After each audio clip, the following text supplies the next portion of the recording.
नक्की आपण जर पाहिलं तर ओमराजे निंबाळकर हे आता काही वेळामध्ये त्यांच्या धाराशिव तालुक्यातील गोवर्धनवाडी या गावामध्ये पोहोचणार आहेत. मी आता त्या अ, अ, गावामध्ये आहे, त्यांच्या निवासस्थानासमोर आहे. आपण जर पाहिलं तर मोठ्या प्रमाणावर पदाधिकारी, कार्यकर्ते जे आहेत ते शिवसैनिक आहेत, ते जमायला या ठिकाणी सुरुवात झालेली आहे. आपण जर पाहिलं तर त्यांच्या निवासस्थानामध्ये जय्यत अशी तयारी देखील करण्यात आलेली आहे.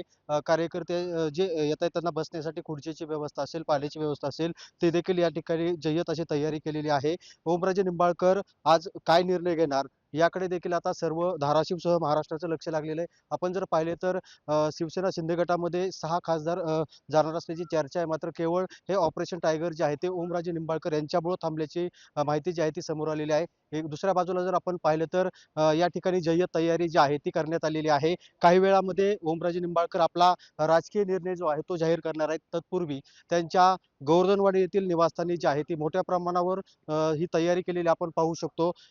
हे जे आहे ते ओमराजे निंबाळकर यांचं निवासस्थान आहे आणि याच ठिकाणी ते आपली राजकीय भूमिका जाहीर करू शकतात.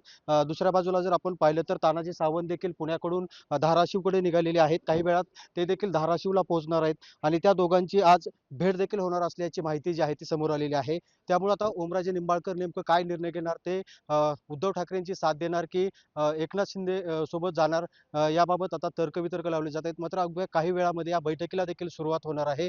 ओमराजे निंबाळकर काही वेळात या ठिकाणी पोहोचतील. पदाधिकाऱ्यांशी संवाद साधतील आणि त्यानंतर आपला राजकीय निर्णय ते जाहीर करणार आहेत.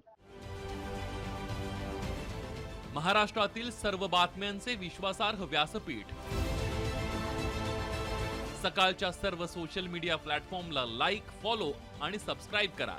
तसंच सर्व नोटिफिकेशनसाठी बेल आयकॉन प्रेस करायला विसरू नका.